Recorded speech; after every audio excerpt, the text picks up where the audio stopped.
নজর রাখতেই হচ্ছে 22 এপ্রিল কাশ্মীরের পেহেলগাঁওয়ের ভাইসারান ভ্যালিতে জঙ্গি হামলার ঘটনা। 26 নিরীহ পর্যটকের প্রাণ চলে গেছিল। আর তারপর থেকেই ভারতবাসী অপেক্ষা করছিল কবে বদলা নেওয়া হবে।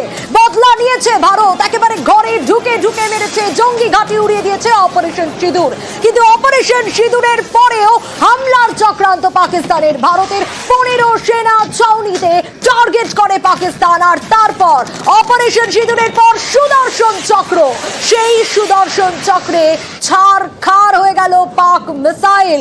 দেখুন ছবি দেখাচ্ছি আপনাদের। কাশ্মীর, পাঞ্জাব, গুজরাটের সেনা ছাউনিগুলোকে টার্গেট করেছিল আমাদের ভারতের 3 রাজ্যের 15 ছাউনিতে মিসাইল হামলা চালানোর চেষ্টা। আর পাকিস্তানের মিসাইল হামলা ভারতের সুদর্শন ঠিক এইভাবেই রুখে দিয়েছে।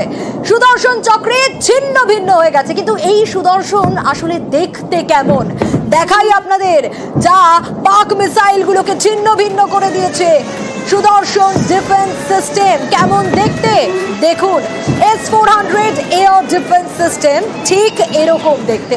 রাশিয়া থেকে কেনা বিমান প্রতিরক্ষা ব্যবস্থা শত্রু ক্ষেপণাস্ত্র ও বিমান চিহ্নিত ধ্বংস করে। দেখতে যেমন কাজেও তেমনই।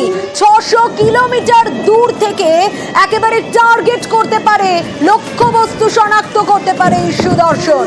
শুধু তাই নয়, একই সময় কতগুলো শত্রু ড্রোন বা মিসাইল শনাক্ত করতে পারে এই সুদর্শন জানেন? একই সময়ের মধ্যে 100টা পর্যন্ত শত্রু ড্রোন বা মিসাইলকে শনাক্ত করতে পারে এই সুদর্শন। 24টি পর্যন্ত ক্ষেপণাস্ত্র একসঙ্গে কাজে লাগাতে পারে। শুধু তাই নয়, পুরো কাজটা খুব ফাস্ট এবং নির্ভুল হয়। দ্রুত এবং নির্ভুল প্রতিক্রিয়া। বিমান, ক্রুজ মিসাইল, ব্যালিস্টিক মিসাইল ধ্বংস করে দিতে পারে সুদর্শন। আর এই সুদর্শনেই তো ছিন্ন ভিন্ন হয়ে গেছে পাক মিসাইলগুলো।